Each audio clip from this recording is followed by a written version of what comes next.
तो चैप्टर का नाम है Indian economy on the eve of independence, यानी कि इंडिपेंडेंस के टाइम पर इंडिया की इकोनॉमी कैसी थी। तो अर्लियर 1600 में अंग्रेज लोग पहली बार आते हैं इंडिया में ट्रेडिंग करने के लिए, और ट्रेडिंग करने आते हैं वो इंडिया के मसालों की। इंडिया के मसाले बहुत ज़्यादा फेमस थे उस टाइम पर। तो जब अंग्रेज़ों को ये बात पता पड़ती है कि इंडिया के मसालों को बेचकर अपन प्रॉफ़िट बहुत ज़्यादा कमा सकते हैं, तो फाइनली वो 1608 में एक कंपनी ही बना लेते हैं। उस कंपनी का नाम वो लोग रखते हैं ईस्ट इंडिया कंपनी। और ये जो ईस्ट इंडिया कंपनी थी, ये एक स्पेशल परमिशन से बनाई गई थी महारानी के ब्रिटेन की उस टाइम पर। तो 1608 से लेकर 1757 तक वो लोग सिर्फ इंडिया में ट्रेडिंग ही करते हैं। लेकिन 1757 के बाद ऐसा कुछ हो जाता है कि उनको लगता है कि ट्रेडिंग तो बहुत हो गई, अब हम लोग इंडिया में रूल भी कर सकते हैं। तो ऐसा क्या हो जाता है उस टाइम पर, थोड़ा अपने को वही देखते हैं। तो 1750s में बंगाल के एक नवाब बनते हैं। ये नवाब हैं, नवाब का नाम था सिराजुद्दौला। अब ये जो नवाब रहते हैं सिराजुद्दौला, ये अंग्रेजों की मनमानियों को पसंद नहीं करते थे। यानी अंग्रेज लोग क्या करते थे कि बंगाल में रहकर नवाब को टैक्स नहीं दिया करते थे। दूसरी बात कि वो लोग अपने किले के आसपास फोर्टिफिकेशन भी कर रहे थे। फोर्टिफिकेशन का बेसिक मतलब होता है कि अगर मान लीजिए ये फैक्ट्री है, फैक्ट्री के आसपास ऐसे दीवार, ऊंची ऊंची दीवार बना दे रहे थे जिससे पता नहीं पड़े कि फैक्ट्री के अंदर चल क्या रहा है। तो ये दोनों ही बातें नवाब को बिल्कुल पसंद नहीं थी। नवाब ने बहुत बार समझाया ईस्ट इंडिया कंपनी को कि ये सब मत करो, टैक्स टाइम पे दो, लेकिन ईस्ट इंडिया कंपनी ने उनकी बात नहीं मानी। तो फाइनली नवाब को गुस्सा आया और उन्होंने क्या करा, ईस्ट इंडिया कंपनी के उस टाइम पे के हेडक्वार्टर जो कि बंगाल में था, उस पर हमला कर दिया। तो नवाब ने ईस्ट इंडिया कंपनी के बंगाल के हेडक्वार्टर में हमला कर दिया जहां पर उनकी फैक्ट्री थी। तो यहाँ पर जब हमला करा तो बंगाल के नवाब और ईस्ट इंडिया कंपनी के बीच में उस टाइम पे युद्ध हुआ, जिसमें बंगाल के नवाब ने ईस्ट इंडिया कंपनी को उस टाइम पर हरा दिया और कुछ अंग्रेजों को वहां से भागना पड़ा। लेकिन जब ये बात इस व्यक्ति को मालूम पड़ी, इसका नाम है रॉबर्ट क्लाइव। जब ये बात रॉबर्ट क्लाइव को पता पड़ी, जो उस टाइम के पूरे की पूरी ईस्ट इंडिया कंपनी के कमांडर इन चीफ थे, पूरे इंडिया के कमांडर इन चीफ थे ये। तो इनको जब ये बात पता पड़ी तो इनने क्या करा कि अपनी पूरी सेना लेकर, पूरी फुल फ्लेजेड सेना लेकर हमला कर दिया बंगाल के नवाब के ऊपर। और बंगाल के नवाब की सेना के साथ इनका युद्ध हुआ। इनने युद्ध में एक टैक्टिक भी अपनाया कि इन नवाब का जो कमांडर इन चीफ था, उसको इनने ब्राइब कर दिया, जिससे कि क्या हुआ कि नवाब की पूरी सेना पहुंच ही नहीं पाई लड़ने के लिए। और फिर अल्टीमेटली रॉबर्ट क्लाइव ने नवाब को मार दिया, और अगला नवाब जो बना बंगाल का, वो वही आदमी था जिसको इन लोगों ने ब्राइब करा था। ऐसे करके इंडिया में सबसे पहली बार ब्रिटिश एम्पायर की फाउंडेशन पड़ी बैटल ऑफ प्लासी के बाद। ये बैटल ऑफ प्लासी में जो वर्ड प्लासी आया है, प्लासी का मतलब होता है पलाश के फूल। ये जहां पर लड़ाई हुई वहां पर पलाश के फूल बहुत ज्यादा हुआ करते थे। पलाश के फूल वही जिससे होली का कलर बनता है। फिर क्या होता है कि जो ब्रिटिशर्स रहते हैं उनका एक बेसिक पर्पस रहता है इंडिया में रूल करने का। पर्पस ये रहता है कि वो इंडिया की जो इकोनॉमी रहती है वो रहती है उनके लिए फीडर इकोनॉमी।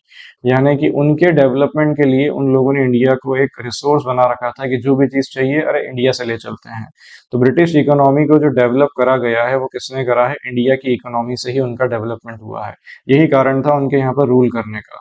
दूसरा एक रीजन और निकल के आता है कि उन लोगों ने इंडिया के जितने भी नेचुरल रिसोर्सेज थे और ह्यूमन रिसोर्सेज थे, सबका एक्सप्लॉइटेशन करा उनकी कंट्री की ग्लोरी के लिए।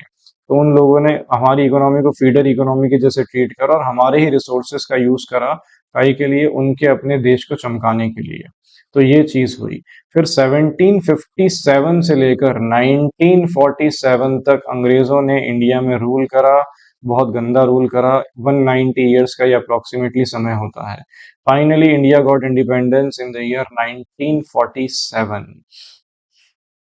हालांकि अंग्रेजों के आने के पहले जो इंडिया की इकोनॉमी थी, वो तीन प्रकार से हम लोग कैरेक्टराइज कर सकते हैं कि हमारी इकोनॉमी थी कैसी। तो पहली बात तो हमारी जो इकोनॉमी थी वो प्रॉस्पेरस इकोनॉमी थी। प्रॉस्पेरस का मतलब होता है कि जब कोई चीज बहुत अच्छी ग्रो करती है, फलती फूलती है, उसको अपन बोलते हैं प्रॉस्पेरस। तो इंडिया एक इंडिपेंडेंट देश था, सेल्फ रिलायंट था, और हमारी इकोनॉमी प्रॉस्पेरस थी। ये फोटो ये रिप्रेजेंट कर रही है कि हम बहुत प्रॉस्पेरस लोग हुआ करते थे पहले। दूसरी हमारे बारे में खासियत ये थी कि हमारी इकोनॉमी एग्रेरियन भी थी। यानी कि 66% हमारी देश की पॉपुलेशन एग्रीकल्चर सेक्टर में इंगेज थी। दादा यहाँ पर देखिए चावल उगा रहे हैं। तो इतने लोग हमारे उस टाइम पे क्या थे, एग्रीकल्चर सेक्टर पे इंगेज हुआ करते थे। एग्रीकल्चर सेक्टर हमारा मेन लाइवलीहुड का सोर्स हुआ करता था। और ये जो थर्ड फीचर हमारी इकोनॉमी के बारे में दिख रहा है, ये है कि हमारी इकोनॉमी में हैंडीक्राफ्ट प्रोडक्ट्स बहुत ज्यादा फेमस थे। ये यहाँ पर जो साड़ी दिख रही है, सिर्फ साड़ी ही देखिए, यहाँ पर जो साड़ी अपने को दिख रही है, ये इसके ऊपर जो भी हैंडीक्राफ्ट वगैरह करा गया है, ये सारी चीजों के लिए इंडिया उस टाइम पे बहुत बढ़िया फेमस हुआ करता था। कलाकारी, चिकनकारी, ये सारी चीजें हम बहुत अच्छी करते थे।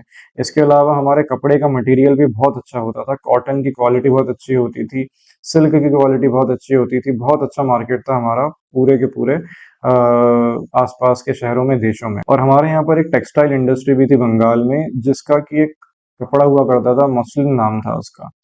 मसलिन या मुस्लिम कुछ भी कह सकते हैं अपन, जो कि आज की तारीख में तो हालांकि बांग्लादेश में है, लेकिन ये जो मुस्लिम हुआ करता था, इसका एक फाइनेस्ट वैरायटी ऑफ मुस्लिम था जिसका नाम था मलमल। एक नंबर का एमसीक्यू बनेगा कि फाइनेस्ट वैरायटी ऑफ मुस्लिम का नाम क्या था, तो वो था मलमल।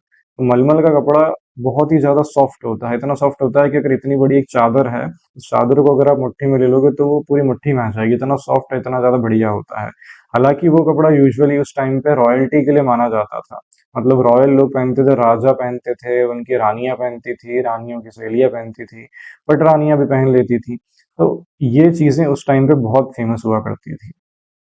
फिर हम देखते हैं कि जो इंडिया है, इंडिया उस टाइम पर अंग्रेजों की कॉलोनी बन चुका था। कोलोनियलिज्म का मतलब होता है कि जब कोई एक देश, जैसे कि यहाँ पर किसकी बात अपन कर रहे हैं, यहाँ पर अपन बात कर रहे हैं ब्रिटेन की, और ब्रिटेन के साथ साथ इंडिया की। तो इंडिया जो था, इंडिया उस टाइम पे ब्रिटेन की कॉलोनी हुआ करता था, हम उनकी कॉलोनी थे। अब ये जो कॉलोनी है, कॉलोनी का मतलब ये नहीं कि अपने आसपास में जो छोटी मोटी कॉलोनी है वो, कॉलोनी का मतलब ये है कि जब एक देश जैसे कि ब्रिटेन दूसरे देश के ऊपर रूल करता है, और रूल करते टाइम यहाँ पर इनका पॉलिटिकल कंट्रोल भी हो जाता है, और इकोनॉमिक पॉलिसीज भी यही लोग बनाते हैं इंडिया के लिए, मतलब एक देश के लिए। उसको अपन बोलते हैं कि कोलोनियलिज्म, या फिर कॉलोनी था इंडिया ब्रिटेन की उस टाइम पे। अपन देखते हैं कि जो कॉलोनी था, यानी कि इन लोगों ने जितनी पॉलिसी बनाई थी, तो ये पॉलिसी से हमारी ग्रोथ हुई थी या नहीं हुई थी, उसको मेजर करने के लिए ही हम लोगों ने सबसे पहले नेशनल इनकम या फिर पर कैपिटा इनकम कैलकुलेट करी थी। अब ये जो नेशनल इनकम होती है, इसका मतलब होता है देश की इनकम। हालांकि सारे इंडिविजुअल्स की इनकम को प्लस कर देंगे तो भी देश की इनकम निकल के आ जाती है। ये सबसे पहले जो काम करा था नेशनल इनकम निकालने का, वो काम करा था दादा भाई नेहरूजी ने। ये है Dadabhai Naoroji, he is also known as grand old man of India.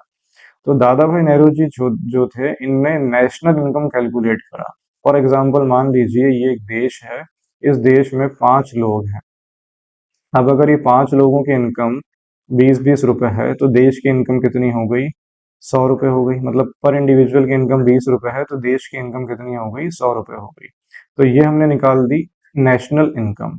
फिर एक वर्ड और लिखा हुआ है यहाँ पर कैपिटा इनकम। पर कैपिटा इनकम मतलब होता है देश के अंदर जितने भी लोग हैं उनकी एवरेज इनकम, या पर इंडिविजुअल की इनकम को बोला जाता है पर कैपिटा इनकम।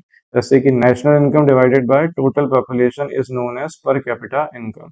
तो यहाँ पर नेशनल इनकम कितनी आई है इस एग्जांपल में, 100, टोटल पॉपुलेशन कितनी है, 5, तो 5 टू जा कितना हो गया, 10, और ये 20। मतलब कि यहाँ पर अगर देखा जाए तो हर इंडिविजुअल की एवरेज इनकम या पर कैपिटा इनकम कितनी निकल के आई है, 20 रुपीज। तो ये सबसे पहले कैलकुलेट करके दिया था दादा भाई नेहरूजी ने।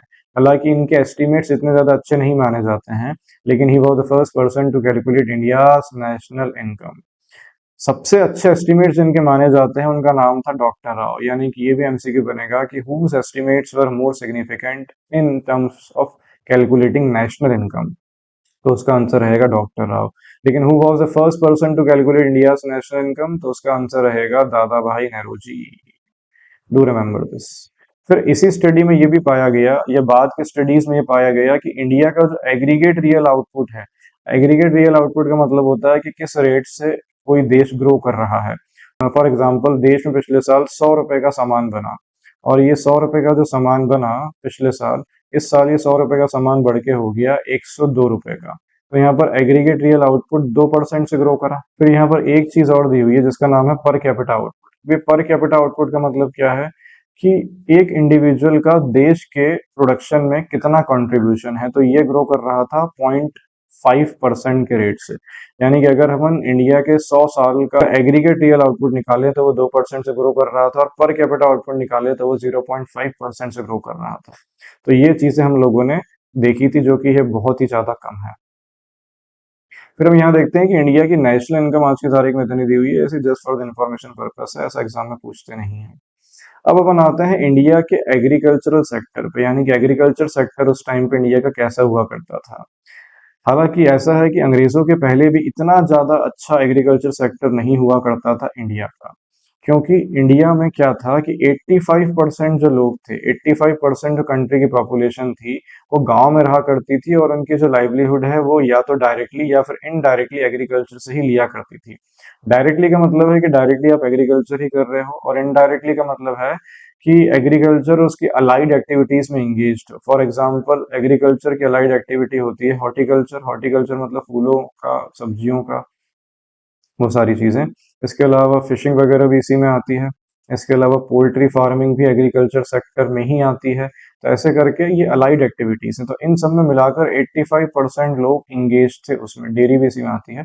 85% लोग उस टाइम पर इंगेज थे एग्रीकल्चरल एक्टिविटी में। और उसके बावजूद भी हम लोग सेल्फ सफिशिएंट नहीं थे, यानी कि देश में से अगर 100 लोग हैं तो 85% लोग खेती कर रहे हैं या एग्रीकल्चरल के अलाइड एक्टिविटीज में इंगेज हैं। इतना काम करने के बाद भी हम इतना प्रोडक्शन नहीं कर पा रहे थे कि खुद का पेट भर पाए, बाहर से सामान इंपोर्ट करना पड़ता था। तो ये सारी चीजें हमारे साथ हमारे देश में थी, पहले की भी यही बात है।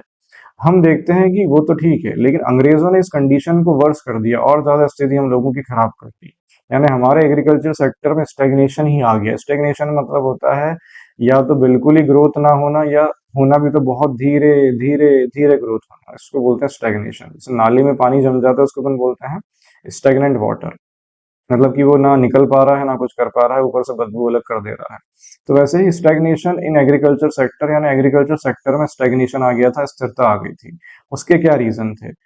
तो उसका सबसे बड़ा जो मेन रीजन निकल के हमारे सामने आता है, वो निकल के आता है लैंड सेटलमेंट सिस्टम। अब ये लैंड सेटलमेंट सिस्टम क्या था? लैंड सेटलमेंट सिस्टम का मतलब ये था कि अंग्रेज जो लोग थे, अंग्रेजों ने क्या करा था कि जैसे ये इंडिया का फार्मर है, इंडिया के फार्मर के बीच में उनने ये मिडिल मैन अपॉइंट कर दिया था। अब ये जो मिडिल मैन है, इसी को बोला जाता था जमींदार। इस मिडिल मैन का काम ये होता था कि फार्मर से लेना है टैक्स, ठीक है। फार्मर ने जो भी अपना प्रोडक्शन करा है उसका वो टैक्स लेगा, और वो टैक्स लेकर किसको दे देगा? ब्रिटिशर्स को दे देगा। तो ऐसे करके ये फार्मर्स का एक्सप्लॉइट किया करता था। अगर प्रोडक्शन फार्मर्स नहीं कर पाए हैं या कुछ नहीं हुआ है प्रोडक्शन, तो ये उनकी जमीन भी हड़प लिए करते थे जमींदार लोग और ये ब्रिटिशर्स लोग। और इसमें जो टैक्स लेते थे, you will be surprise to know, ये जो टैक्स था ये था 90%। 90% लगान ले लिया जाता था किसान से, उसका जो भी प्रोडक्शन होता था उसका। 90% में से ये 90% रखता था मिडिल क्लास, उसमें से बाकी का जो कुछ पोर्शन था वो अपने पास रखता था, फॉर एग्जांपल 10 to 20%, और बाकी का 70-60% ये दे दिया करता था ब्रिटिशर्स को। यानी कि ये होता तो इंडियन आदमी ही था, जमींदार इंडिया का ही आदमी था, लेकिन ये इंडिया के ही लोगों का एक्सप्लॉइट कर रहा था सिर्फ अपने फायदे के लिए और अंग्रेजों का पेट भरने के लिए। तो ये हमारे हाल थे कि हम पता नहीं क्या कर रहे थे उस टाइम पे। तो ये जो चीज यहाँ पर हमने देखी है, ये जो टैक्स था, इस टैक्स का नाम था लगान। और ये जो लगान था, ये बाद में आमिर खान को मूवी बनानी पड़ गई थी इसके ऊपर कि हम नहीं देगा इतना लगान। फिर एक कचरा करके एक बॉलर हुआ करता था, अगर किसी ने मूवी देखी हो तो वो ऐसे करके बॉल घुमा के फेंका करता था। तो ये फिर इंडिया मैच जीत जाती है और लगान कम हो जाता है, ये उसकी कहानी है। इतना ज्यादा एक्सप्लॉइटेशन था कि अगर नहीं हो पाता है फसल, तो इनको अपनी जमीन ही देनी पड़ जाती थी फार्मर्स को, किसान ये जमींदारों को। बहुत स्थिति खराब थी। तो zamindari system also known as permanent settlement system, zamindari system का दूसरा नाम क्या है? Permanent settlement system. इसको जो इंट्रोड्यूस करा था, वो इंट्रोड्यूस करा था लॉर्ड कॉर्नवालिस ने। कौन सी ईयर में? 1793 में। 1793 में ये वाला जो है ये सिस्टम निकल के आया था। ये सिस्टम में जैसा हमने देखा अभी कि जो जमींदार लोग थे, इंटरमीडिएटरी थे किसके किसके बीच में? फार्मर्स और ब्रिटिशर्स के बीच में। ऐसे करके ये एक्सप्लॉइट करते थे हमारे फार्मर्स को। पहले ही उनका प्रोडक्शन होता नहीं था, होता भी था तो ये लोग लेके चले जाते थे उसमें से। फिर हमारी दूसरी जो प्रॉब्लम थी स्टैग्नेशन की, वो प्रॉब्लम का नाम था कमर्शियलाइजेशन ऑफ एग्रीकल्चर, यानी कि एग्रीकल्चर का हम लोगों ने व्यापारीकरण कर दिया था। मतलब कि कमर्शियलाइजेशन का मतलब होता है कि जब हम कोई क्रॉप उगाते हैं, काई के लिए मार्केट में बेचने के लिए, rather than for self consumption, यानी खुद कंज्यूम नहीं करेंगे, मार्केट में बेचेंगे, तो उसको अपन क्या बोलते हैं, कमर्शियलाइजेशन। तो कमर्शियलाइजेशन का मतलब है कि shifting from food crop towards cash crop, यानी फूड क्रॉप को छोड़कर जब हम कैश क्रॉप की तरफ चले जाते हैं, उसको हम बोलते हैं कमर्शियलाइजेशन। अब जैसे कि फूड क्रॉप का एग्जांपल है, तो फूड क्रॉप में आता है आपके सामने एक व्हीट आता है, राइस आता है, और पल्सेस यानी कि दालें वगैरह आते हैं। तो ये सारे के सारे फूड क्रॉप हैं जिसको यूजुअली खाया ही जाता है। कैश क्रॉप का मतलब है जिसको आप खाते नहीं हो, उसका यूज करके कोई दूसरा प्रोडक्शन कर लेते हो। फॉर एग्जांपल हो गया जूट, है ना, फॉर एग्जांपल हो गया कॉटन, फॉर एग्जांपल हो गया इंडिगो। इंडिगो मतलब होता है नील, जो अंग्रेज लोग पहले अपनी जीन्स को नीला कलर करते थे, तो इंडिगो की हेल्प से ही करते थे वो लोग। तो हम लोगों ने क्या करा, फूड क्रॉप को छोड़कर हम लोग शिफ्ट किस तरफ हो गए, कैश क्रॉप की तरफ हम लोग शिफ्ट हो गए। तो इसके कारण हुआ क्या, पहली बात तो शिफ्ट क्यों हुए, शिफ्ट इसलिए हुए कि अंग्रेजों ने कुछ लालच दिया इंडिया के किसानों को कि अगर आप कैश क्रॉप उगाओगे तो आपको हम ज्यादा पैसा देंगे। और जो लालच से नहीं माने उनको फिर फोर्स किया गया कि आपको ये उगाना ही पड़ेगा। तो दोनों ही केस में हमको कैश क्रॉप ही उगाना पड़ा। तो कैश क्रॉप जो हमको ये उगाना पड़ा, जिसके कारण क्या हुआ कि इंडिया में स्कैरसिटी पड़ गई फूड क्रॉप्स की, जिसके कारण हमारे देश में आ गए फेमाइन्स। फेमाइन्स मतलब होता है अकाल पड़ जाना। तो ये सारी चीजों के कारण हमारे देश में पड़ गया अकाल। ये देखिए, ये ब्रिटेन अपने को दिख रहा है, ब्रिटेन ऐसे इंडिया को पकड़कर उस टाइम पे, आज तो खैर ब्रिटेन की इतनी क्षमता नहीं है, उस टाइम पे ऐसे ब्रिटेन ने इंडिया को पकड़ के ये फेमाइन दिया, ये डायबिटीज तो क्या ही देगा, फेमाइन वगैरह दिया, बहुत सारी बीमारियां दी हम लोगों को उस टाइम पे। तो यही बात है कि ये सब का चीज़ों के कारण हमारे देश की स्थिति और खराब होती चली गई। फिर हमारा जो अगला पॉइंट निकल के आता है, या अगला फीचर निकल के आता है स्टैग्नेशन का, वो है लो लेवल ऑफ प्रोडक्टिविटी। सबसे पहली बात कि हमारा जो एग्रीकल्चरल आउटपुट था वो बहुत ही ज़्यादा कम था। अभी एग्रीकल्चरल आउटपुट होता क्या है, एग्रीकल्चरल आउटपुट होता है पर पर यूनिट हेक्टेयर पे कितना माल आया है, कितना माल प्रोड्यूस हुआ है। ठीक है, agriculture productivity refers to output per hectare. क्या होता है इसका मतलब, आउटपुट पर हेक्टेयर, हर हेक्टेयर जमीन के ऊपर कितना आउटपुट निकल के आया है, उसको बोलते हैं अपन एग्रीकल्चरल प्रोडक्टिविटी, जो बहुत ही ज्यादा कम थी। जैसे ये दिख रहा है अपने को कि प्रोडक्टिविटी हो ही नहीं रही है। अब ये जो हमारी प्रोडक्टिविटी कम हो रही थी, इसका मेन रीजन क्या था कि हम लोग ज्यादातर डिपेंडेंट आए पे थे रेनफॉल के ऊपर। यानी कि अगर पानी गिरेगा तभी हमारी फसल अच्छी होगी, और अगर पानी नहीं गिरेगा तो हमारी फसल नहीं होगी। इसके अलावा हमारे पास फर्टिलाइजर की कोई व्यवस्था नहीं हुआ करती थी, ना ही पेस्टिसाइड वगैरह हुआ करते थे, जिसके कारण हमारी फसल बहुत जल्दी खराब हो जाया करती थी। और उस टाइम के जो ब्रिटिशर्स थे या फिर जमींदार थे, उन लोगों ने इंडिया के एग्रीकल्चरल सिस्टम को, एग्रीकल्चरल सेक्टर को इम्प्रूव करने के लिए कुछ भी नहीं किया। उनने सिर्फ अपनी जेबें भरी और पूरा पैसा अपने देश के डेवलपमेंट में लगा दिया। इसके कारण हमारे देश में कभी भी मॉडर्न टेक्नोलॉजी नहीं आ पाई एग्रीकल्चरल सेक्टर से रिलेटेड। तो ये भी एक रीजन है एग्रीकल्चर सेक्टर के स्टेग्नेशन का, कि हमारी प्रोडक्टिविटी बहुत ही कम थी। उसके कम होने का रीजन क्या था कि हम फुल डिपेंडेंट थे रेनफॉल के ऊपर, फर्टिलाइजर का यूज करते नहीं थे, पेस्टिसाइड के बारे में अवेयर नहीं थे, अंग्रेजों ने पैसा खर्चा करा नहीं एग्रीकल्चर के लिए, क्योंकि उस टाइम पर उनकी सरकार थी, करना चाहिए था उनको, और इसके कारण हम मॉडर्न टेक्नोलॉजी लाने में फेल हो गए। और लास्ट पॉइंट निकल के आता है स्टैग्नेशन का, जिसका नाम है स्कैरसिटी ऑफ इन्वेस्टमेंट, यानी कि हमारे देश में एग्रीकल्चरल सेक्टर के लिए इन्वेस्टमेंट की भी बहुत कमी थी। यानी कि अगर जैसे पानी वगैरह आ गया, तो पानी को रोकने के लिए हमारे पास कोई इलाज नहीं था। ये गायें भी बेचारी सोच रही हैं क्या करें, इतना पानी आ गया, खड़े रहें कि तैर जाएं, समझ नहीं आ रहा है इनको भी। ऐसे करके क्या हुआ करता था कि स्कैरसिटी ऑफ इन्वेस्टमेंट थी। यानी कि ये यहाँ पर एक जो फोटो अपने को दिख रही है, इसको टेरेस फार्मिंग बोलते हैं। इसमें क्या होता है कि यहाँ पर आपने फसल उगाई, फिर यहाँ पे फसल उगाई, फिर यहाँ पे फसल उगाई, फिर यहाँ पे उगाई, फिर यहाँ पे उगाई, फिर यहाँ पे, यानी स्टेप वाइज अपन लोग क्या उगाते थे, फसल उगाते थे ऐसे करके। जब भी ऐसे पानी गिरेगा तो पानी यहाँ से बहेगा, ऐसे बहते बहते बहते बहते नीचे चला जाएगा। तो यहाँ पर जितनी भी फसल उगी हुई है, उनको जितना पानी लेना है उतना पानी वो लोग लेंगे, और अपने रूट से नीचे भेज देंगे पानी को, और बाकी एक्सेस पानी नीचे की तरफ ड्रेन कर देंगे, तो जिससे फसल खराब नहीं होगी ज्यादा पानी के कारण। तो ये सारी चीजों के बारे में हमको पता नहीं था कि टेरेस फार्मिंग क्या होती है, फ्लड कंट्रोल अगर आ जाता हमको पता नहीं था, ड्रेनेज की हमारे पास में कोई व्यवस्था थी नहीं। तो ये जो सारी चीजें हैं जिसके कारण हमारी स्थिति बहुत ज्यादा खराब होती जा रही थी। और एक वर्ड इसमें और निकल के आता है शेयर क्रॉपिंग का। अब ये शेयर क्रॉपिंग का मतलब क्या होता है कि फॉर एग्जांपल के लिए मान लीजिए ये यहाँ पर जमीन है किसी एक इंसान की, उसने एक टीनेंट को रख लिया। टीनेंट को यानी कि काम कराने के लिए एक बंदा रख लिया, जिसका मेन काम ये होगा कि वो इस पूरी ज़मीन के ऊपर फसल उगाएगा। लेट्स से कि फसल अब हुई है साल के एंड में 100 किलो की। तो जो 100 किलो की फसल प्रोड्यूस हुई है, ये फसल का कुछ पार्ट ये फसल का कुछ पार्ट उस व्यक्ति को दे दिया जाएगा जो कि टीनेंट है। जैसे कि 20 किलो उसको दे दिया जाएगा और 80 किलो कौन रख लेगा, जो इस फसल का मालिक है। इस प्रोसेस को या इस फिनोमेनन को कहा जाता है शेयर क्रॉपिंग, यानी कि क्रॉप हम लोग क्या कर लेंगे, शेयर कर लेंगे, लेकिन पूरा काम करेगा टीनेंट। तो ये भी एक अपने पास में शेयर क्रॉपिंग नामक चीज हुआ करती थी, जो भी अच्छी नहीं है। फिर लास्ट यानी कि इन चारों के अलावा जो सबसे बड़ी प्रॉब्लम निकल के आई थी हमारे पास में, वो आई थी एडवर्स इफेक्ट ऑफ पार्टीशन। मतलब कि वो जो 4 रीजन है उसके अलावा एक और रीजन है। क्या रीजन है ये? Adverse effect of partition. Adverse effect of partition में क्या हुआ कि 1947 में हम लोग जानते हैं कि इंडिया और पाकिस्तान अलग अलग हो गया। ये ग्रीन ग्रीन वाला आपको पाकिस्तान दिख रहा है, ये वाला जो कलर अपने को दिख रहा है इंडिया दिख रहा है, ये वाला कलर हमारा इंडिया है। ये कश्मीर, हैदराबाद, ये जूनागढ़ गुजरात का, ये उस टाइम पे इंडिया का पार्ट नहीं था। ये बाद में 2-3 साल बाद इंडिया का पार्ट बना। 47 में ये अलग ही रियासतें थी।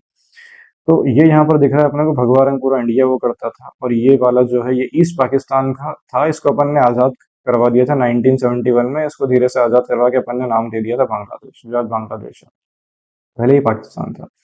तो यहाँ पर हुआ क्या कि ये जो ग्रीन वाला एरिया अपने को बांग्लादेश वाला एरिया दिख रहा है, यहाँ पर जूट बहुत ज्यादा मात्रा में हुआ करता था।